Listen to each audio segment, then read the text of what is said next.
Assalamualaikum warahmatullahi wabarakatuh. Apa kabar kalian semua, wahai ulul albab? Semoga Allah senantiasa memberikan kesehatan lahir dan batin kepada kita semua. Bagi yang sedang sakit, semoga Allah segera memberikan kesembuhan. Bagi yang jodohnya belum kelihatan, semoga Allah segera mendekatkan jodohnya yang terbaik menurut kriteria Allah Subhanahu wa taala. Dan semoga Allah senantiasa memberikan kelancaran, kemudahan dan kelapangan rezeki kepada kita semua, dan semoga kita semua selalu dalam lindungan dan rahmat Allah Subhanahu wa taala. Amin ya robbal alamin. Oke guys, bos-bosku, rekomendasi buku kali ini masih mengenai kitab-kitab karya Syekh Abdul Qadir Al-Jailani, atau masih mengenai tentang Syekh Abdul Qadir Al-Jailani. Buku kali ini berjudul Jila Al-Khatir, Wacana-Wacana Sufi, karya Syekh Abdul Qadir Al-Jailani, diterjemahkan dari judul asli yaitu Purification of the Mind, edisi dan terjemahan Inggris dari Jila Al-Khatir, Adam Publisher dan distributor Delhi 6, India.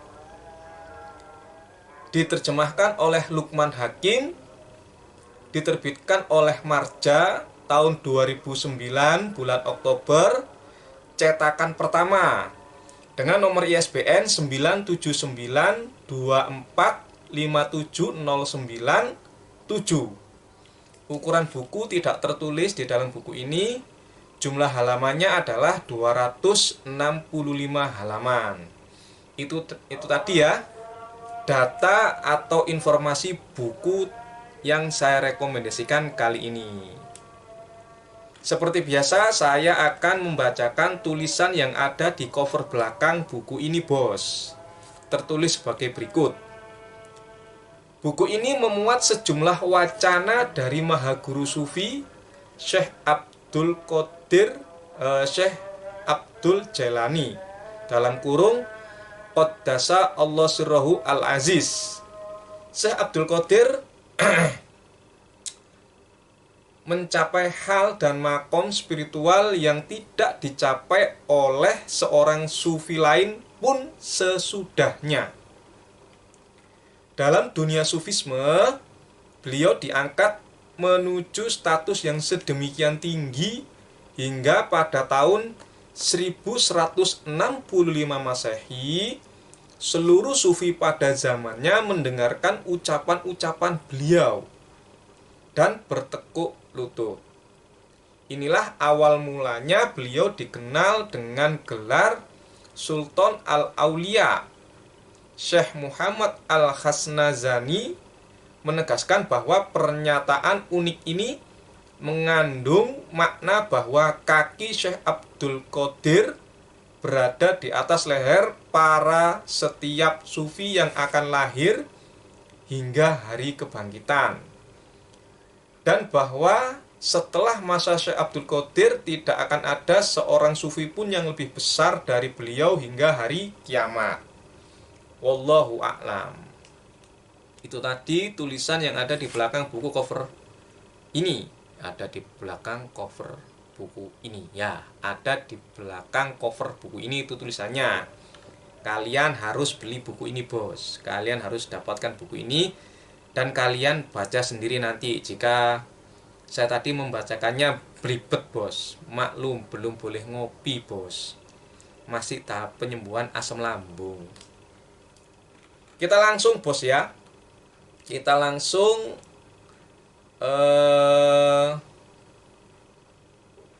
kutipan-kutipan menarik yang saya ambil dari isi buku ini, bos. Supaya kalian menjadi penasaran, supaya kalian beli buku ini dan mendapatkan buku ini secara halal. Halal, bos. Nggak boleh nyolong. Oke? Terus pinjem nggak balik. Ya jangan, bos. Kalau pinjem dikembalikan sesuai kondisinya, sesuai saat kalian pinjam. Jangan kalian pinjam buku balik-balik lungset semua kertasnya, bos. Kasihan yang punya buku. Oke? Itu adab pinjam meminjam buku, bos, supaya kalian dipinjami lagi. Tapi jangan pinjam saya, bos.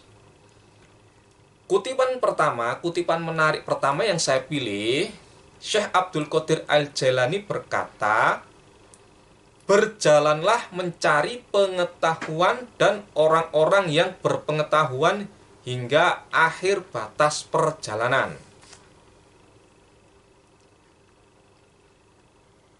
Ini kutipan menarik yang saya ambil. Tentu wejangan-wejangan beliau itu sangat panjang, tapi saya ambil kalimat yang ini saja atau perkataan yang ini saja, yaitu berjalanlah mencari pengetahuan.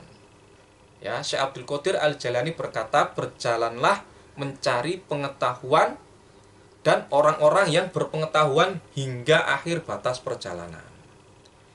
Jadi Syekh Abdul Qadir Al-Jailani ini berpesan kepada kita supaya kita itu menuntut ilmu dan mencari guru-guru yang kompeten di bidangnya, bos.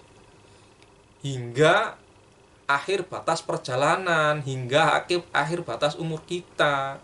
Jadi ada istilah ini, entah ada yang mengatakan sabda Nabi Muhammad, ada yang mengatakan pepatah Arab, yaitu tuntutlah ilmu dari mulai masih bayi atau mulai lahir hingga menuju ke liang kubur, ya.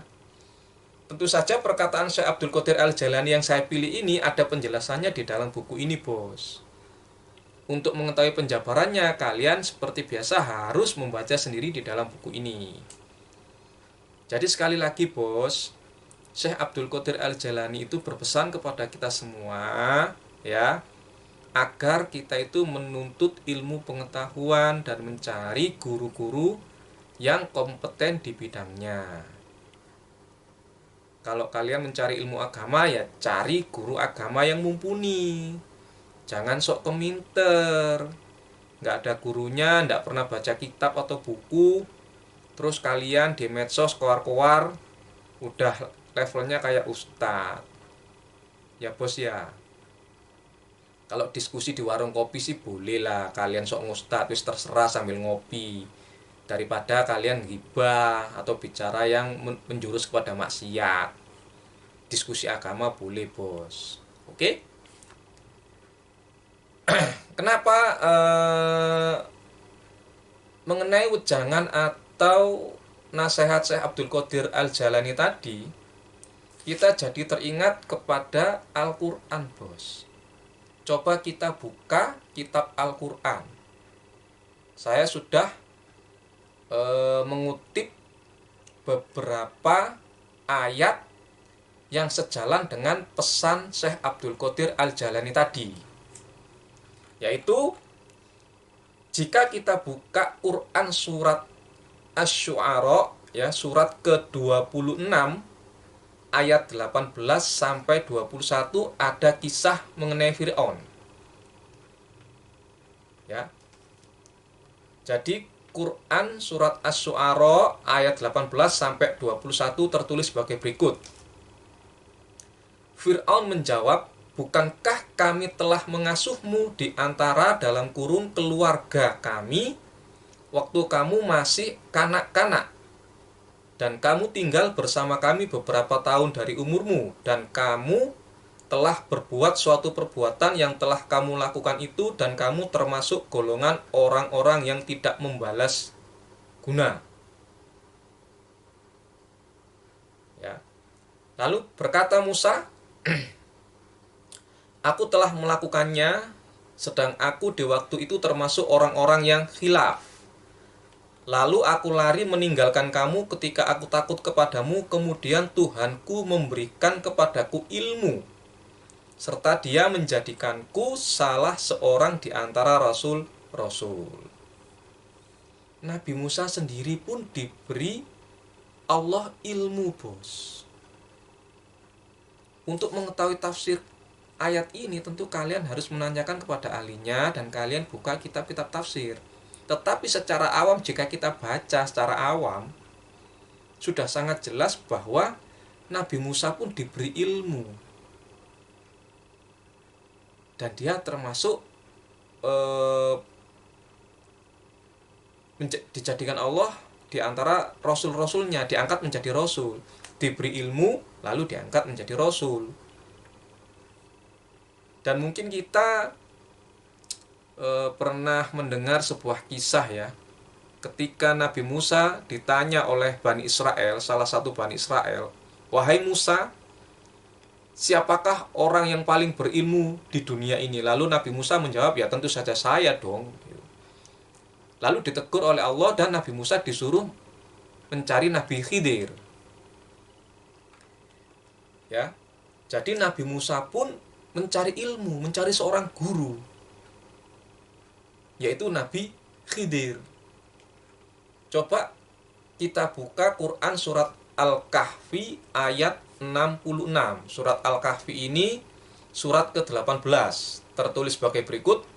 Musa berkata kepada Khidir, "Bolehkah aku mengikutimu supaya kamu mengajarkan kepadaku ilmu yang benar di antara ilmu-ilmu yang telah diajarkan kepadamu?" Nabi Musa diberi ilmu oleh Allah, lalu diangkat menjadi rasul, lalu Nabi Musa juga disuruh berguru kepada Nabi Khidir.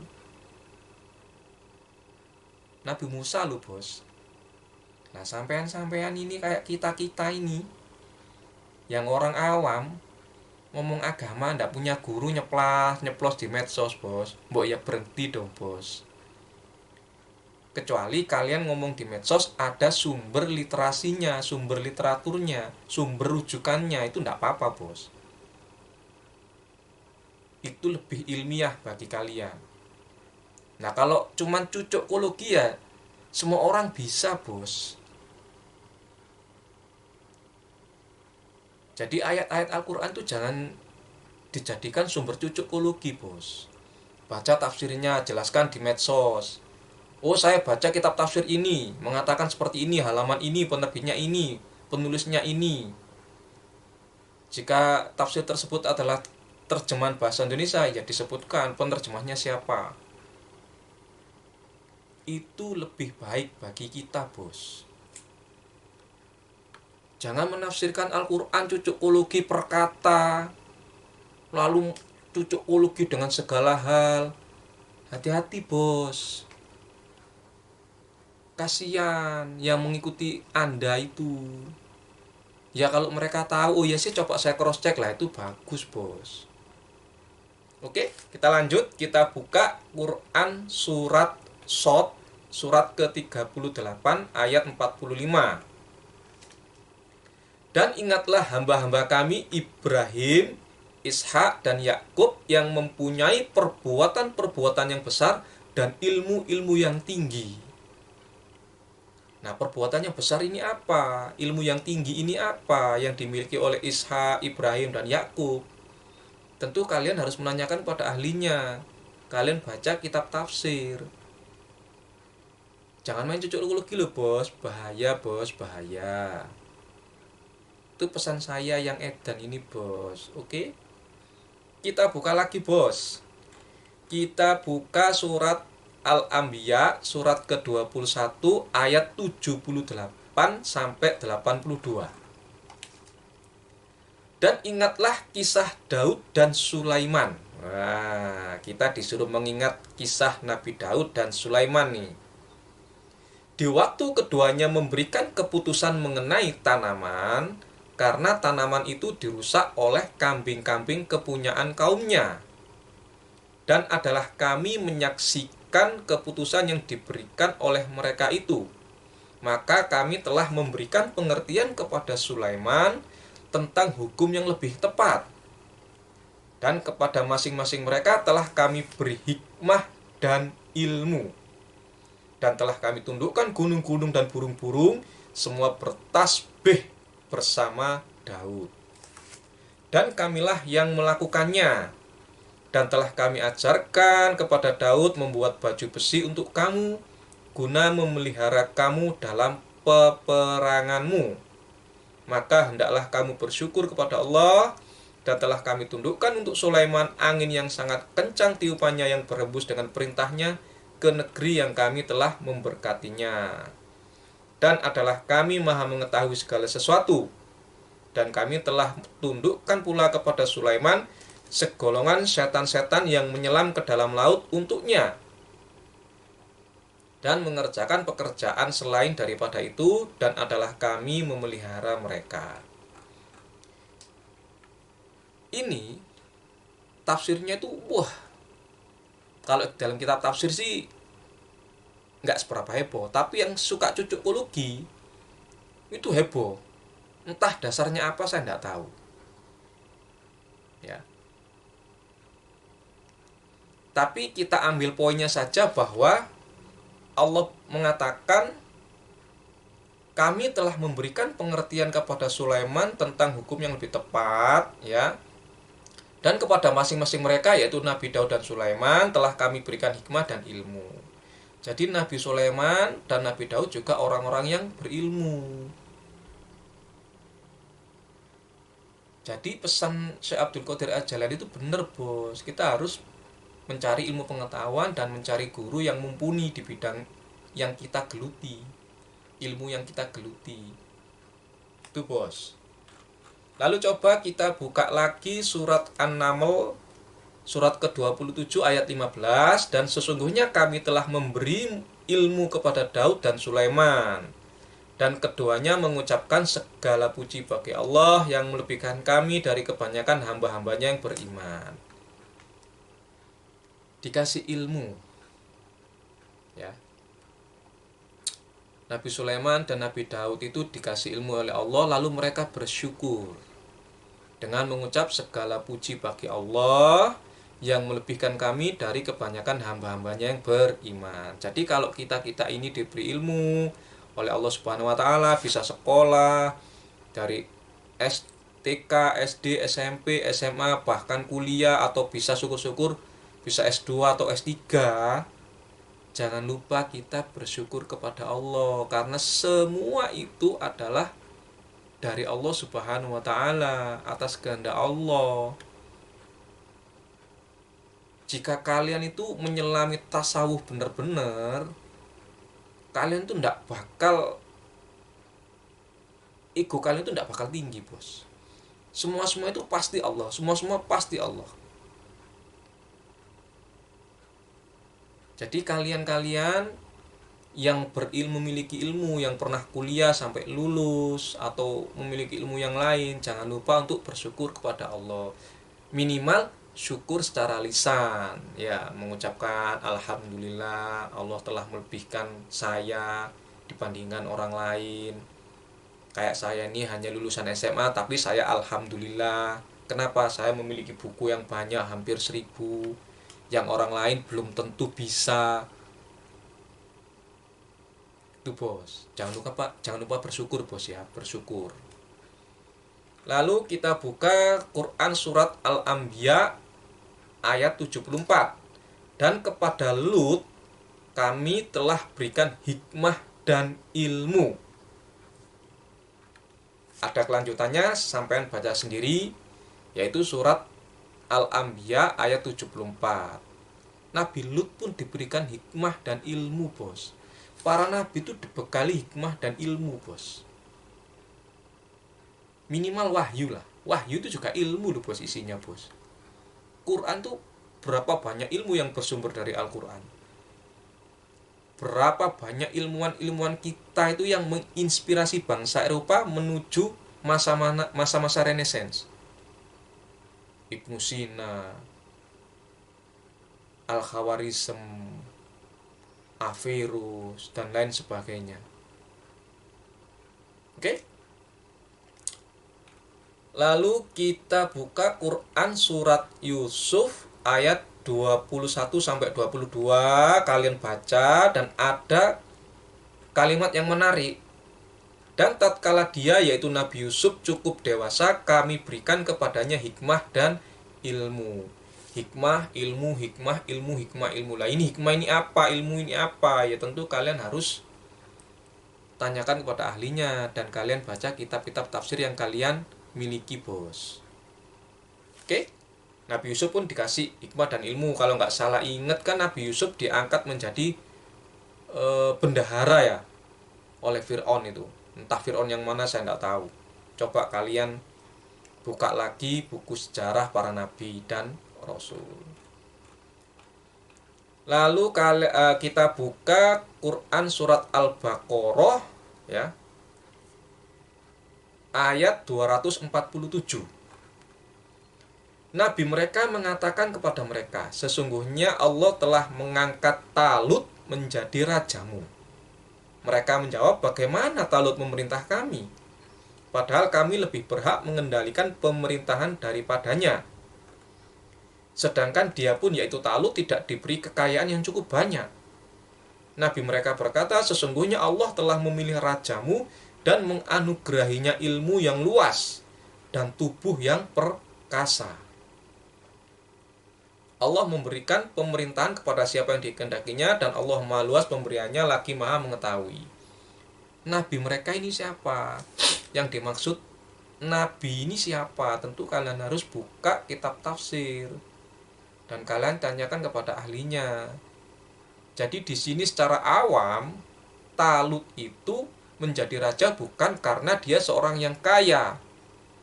Dia dijadikan Allah menduduki jabatan raja itu karena Talut dianugerahi Allah itu ilmu yang luas dan tubuh yang perkasa, tubuh yang sehat, tubuh yang prima, bos. Ilmu luas lah, kalau tubuh kita kering-keringan, sakit-sakitan, ya bagaimana menjalankan pemerintahan, bos?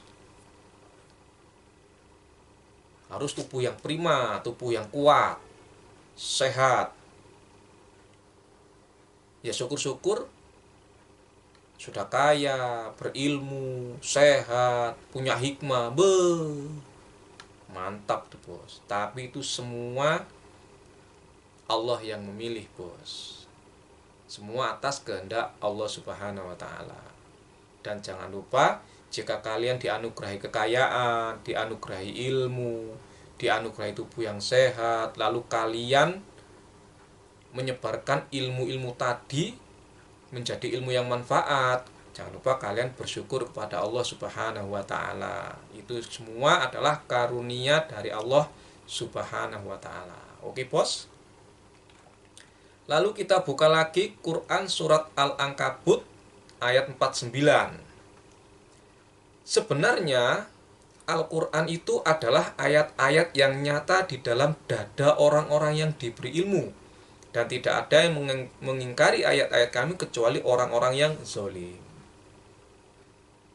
Jadi di sini dikatakan bahwa Al-Quran itu berada di dalam dada orang-orang yang diberi ilmu, bos. Tafsirnya gimana, Cak? Tanyakan kepada ahlinya. Kalian tanyakan kepada ustadz-ustadz kalian, kiai-kiai yang kalian kenal. Lalu kalian buka kitab-kitab tafsir yang kalian miliki. Oke bos. Lalu kita buka Quran surat Al-Hajj ayat 54. Dan agar orang-orang yang telah diberi ilmu meyakini bahwa Al-Quran itulah yang hak dari Tuhanmu, lalu mereka beriman dan tunduk hati mereka kepadanya, dan sesungguhnya Allah adalah pemberi petunjuk bagi orang-orang yang beriman kepada jalan yang lurus. Ya. Jadi sebenarnya orang-orang yang diberi ilmu itu sebenarnya harus meyakini bahwa Al-Quran itu adalah hak dari Allah Subhanahu wa Ta'ala. Lalu setelah itu beriman kepada Allah. Lalu tunduk hati menjadi seorang muslim. Begitu bos. Bang Boris, Onat, gimana? Server sudah ada namanya, nickname sudah ada, server sudah ada, tinggal ikrar. Guyon Bang Onat, Bang Boris, guyon. Oke, sekarang kita buka Quran surat Toha ayat 114. Maka maha tinggi Allah, Raja yang sebenar-benarnya. Dan janganlah kamu tergesa-gesa membaca Al-Quran sebelum disempurnakan mewahyukannya kepadamu, dan katakanlah, ya Tuhanku, tambahkanlah kepadaku ilmu pengetahuan. Jadi Allah pun menyuruh kita untuk berdoa agar memohon ditambahkan ilmu pengetahuan, bos. Kalian kaya ndak punya ilmu, terus piye, bos? Berantakan, bos. Kalian kaya dari warisan, terus kalian tidak memiliki ilmu bagaimana cara memanajemen keuangan kalian. Ya amblas bin amsyong, bos kalian, bos. Jadi ilmu ini penting, bos. Oke? Jadi jangan lupa, selain kalian bersyukur, kita juga harus selalu memohon kepada Allah agar diberi tambahan ilmu. Rabbi zidni ilma warzuqni fahma.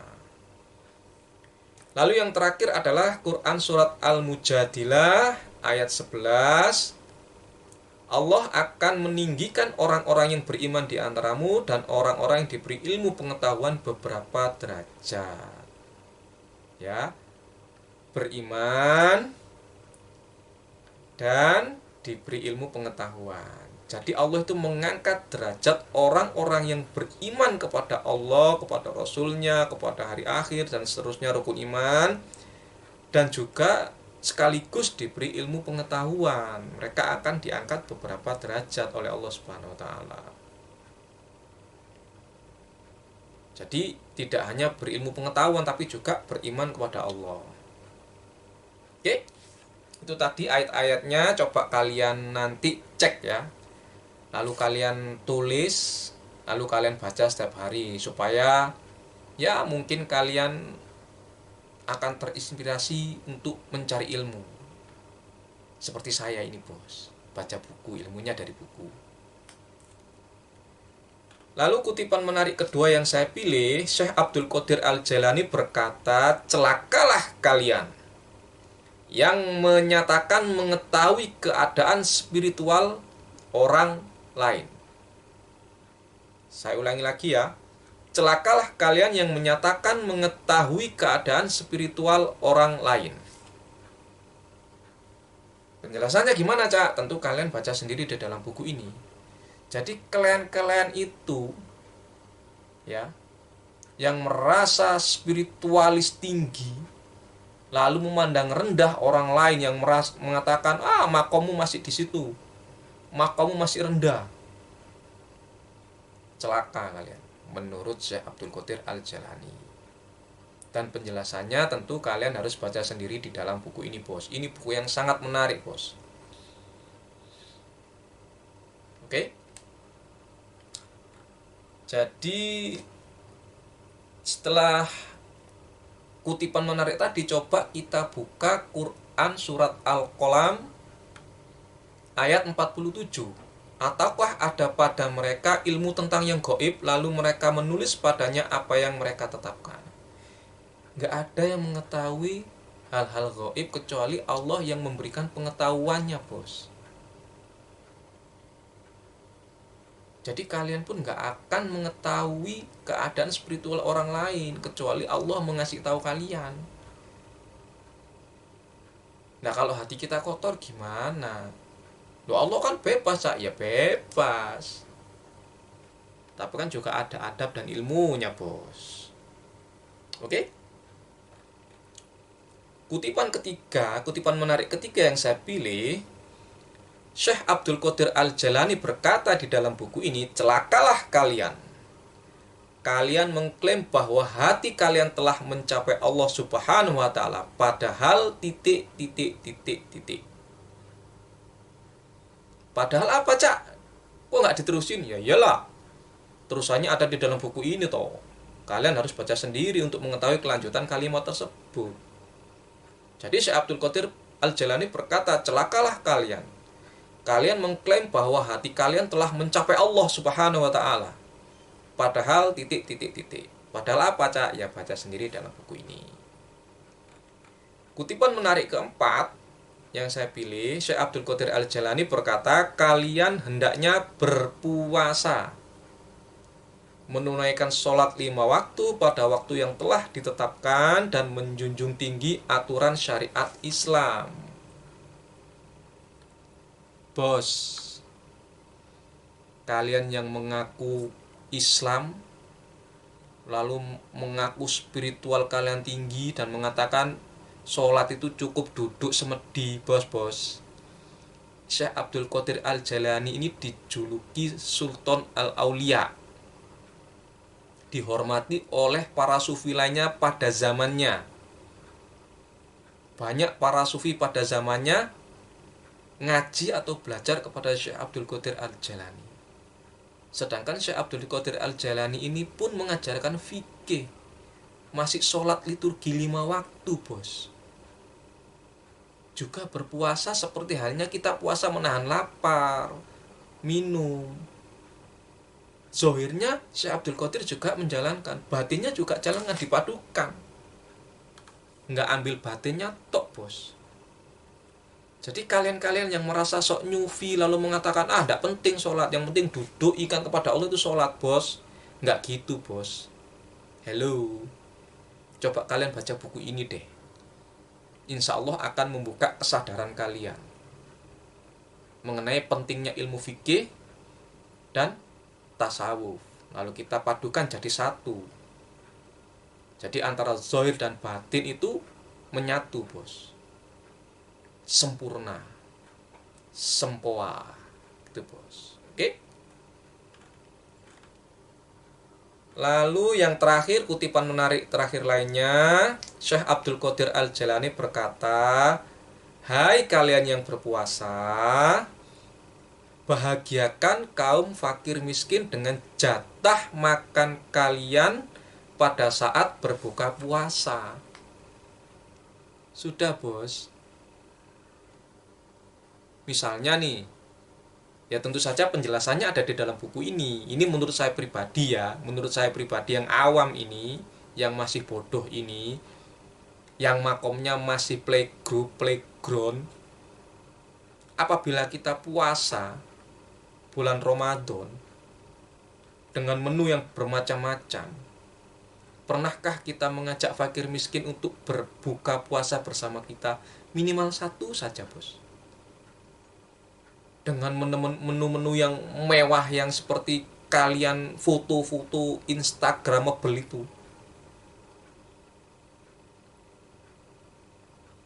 Puasa memang untuk kita. Hablum minallah juga, hablum minanas juga jalan, bos. Hablum minallah jalan, hablum minanas jalan. Itu yang diajarkan Islam, bos. Enggak egois. Islam tidak mengajarkan egois. Oke?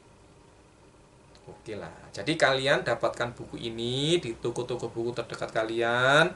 Kalian beli buku ini. Kalau nggak ada, coba kalian hubungi penerbitnya. Tadi di info atau data ya. Apa tadi itu namanya?